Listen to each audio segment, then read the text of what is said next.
zaina hian pathian tu cha soi to lovin kan program mi ti to ila a lo tling hle in ka fria tong kama thua kan soi fia zolo pathian fakle choi moi na hla mangin kan ngai tha he kan program hi a lo tling hle toin kan fria amai ro chu tu cha toi soi tu kan nia kan program ti lo tlin na kan an soi vele to na ni pathian thu thiang lim ingai thang u chan chin thra mathaya zia bung ni chang khata tangin tin heroda alalaya zudai rama bethlehem khuwa isua alo pianin ngai te khochak lamata mi fing te Jerusalem khuwa an lo kala khoya nge juda te lal lo piang chu khochak lama arsi kan muwa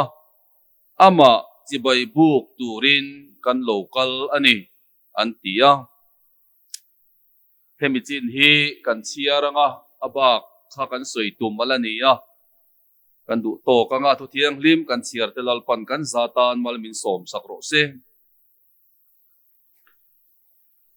zaina hian kan pathian thu soi tur chu lal thar chibai buk turin Bethlehema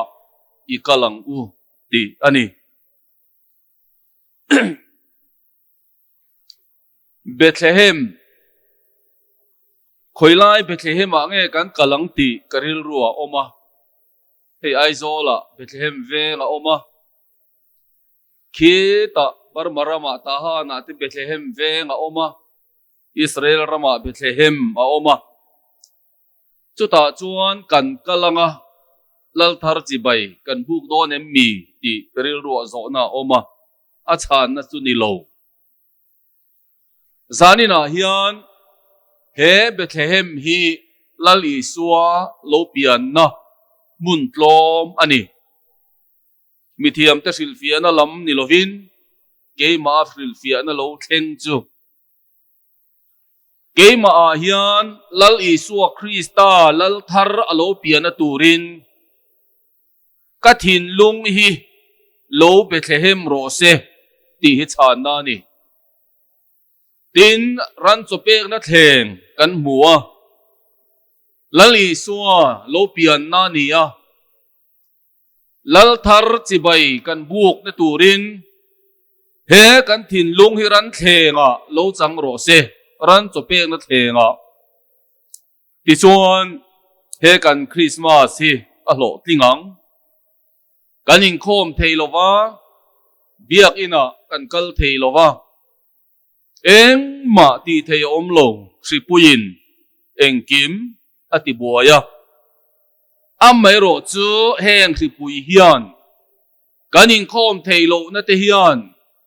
kan lal thar chibai buk na hi dal lo ro se chu wang chuan kan ni tin nuna kan mi mal nuna kan in chung khura kum danga kan ti ngai lo zirlai thar pathian in min pe ni chuan lam atling lo heng atang hian ma kan son na turin kan in buat sai athang ti kha kan soi ma sadoni khochak lama tangin lal thar chibai buk turin mi fing an lo kala ti chuan an ma ni fin na le an ma ni remsiat na manga an local khan heroda lal hlui ina an lo lu tani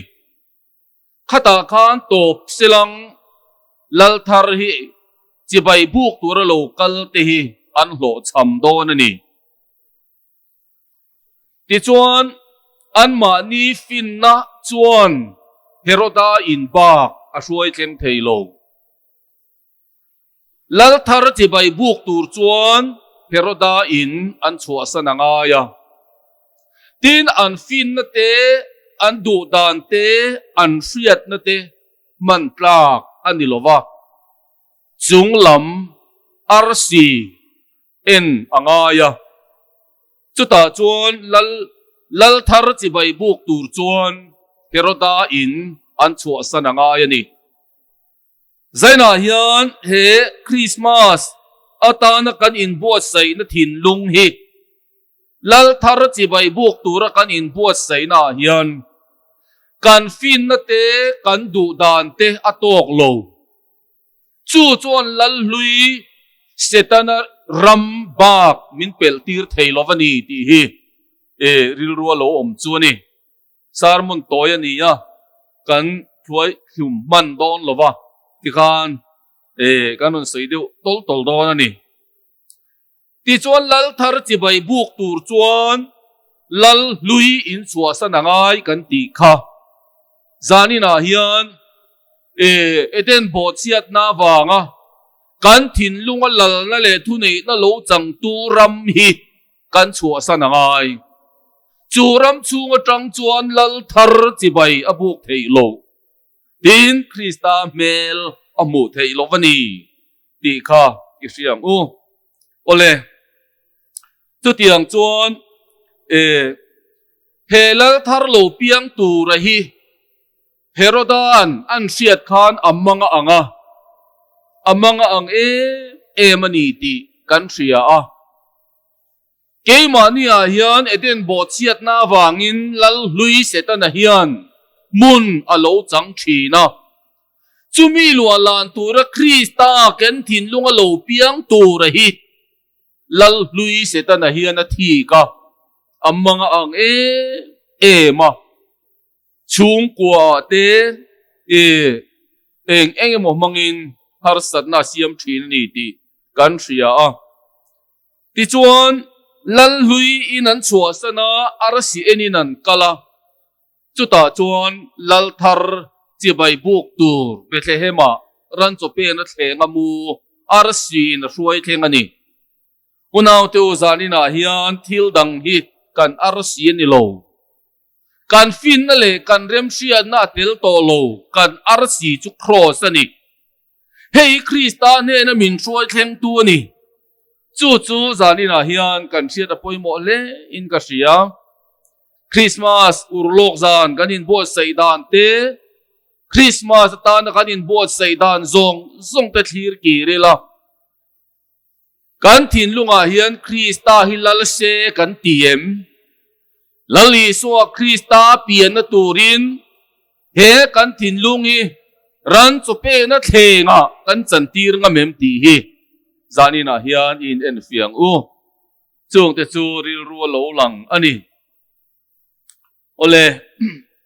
mana khan zudaten mesia an muaka ta chuan mu tum da nan ne ya ro pui takina lo kalanga ti in an be se ya lal in ro pui atang in lo chua kanga thil ti theina nen ani chu lo thlen huna chuan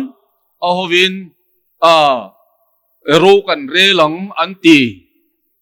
chuan chan dan an ne ya lo thlen tir tum dan an ne ya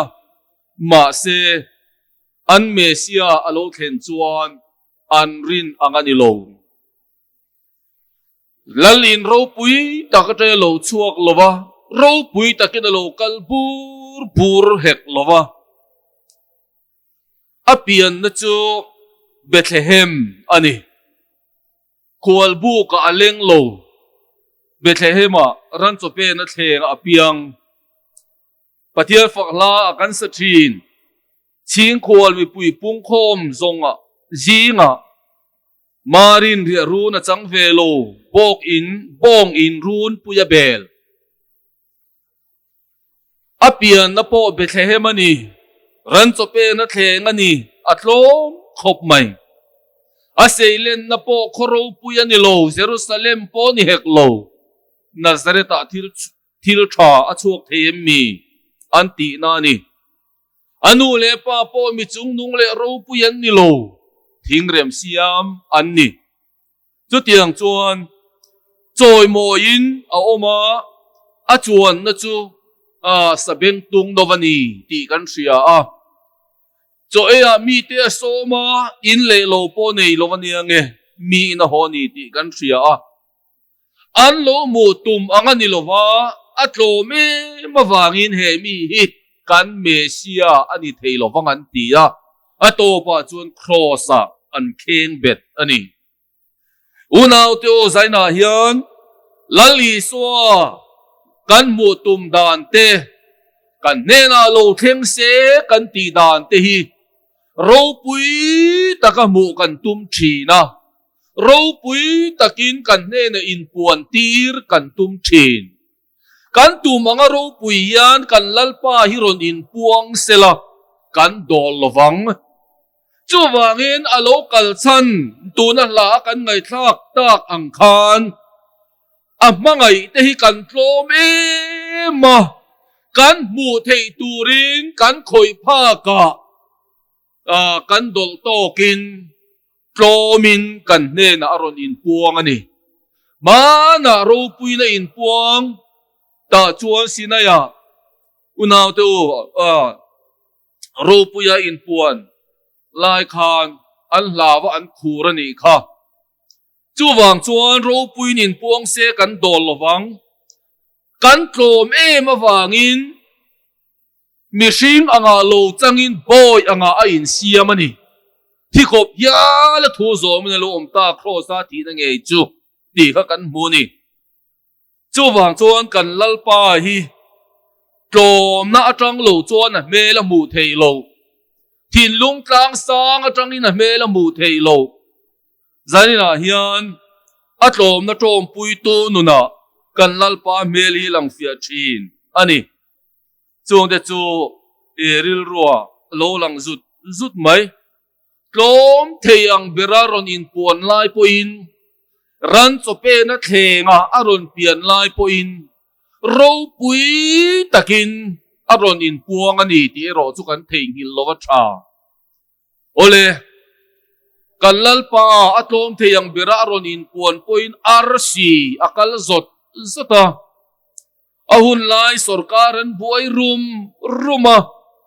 ta chuan heroda ho ten mang angin an phe buaya tin van zai pol an lo ron tha ani ti te kan ria van zai pol chung te chu atlom theyang birna po khan van zai polin an ron tha mup ani ti kan ria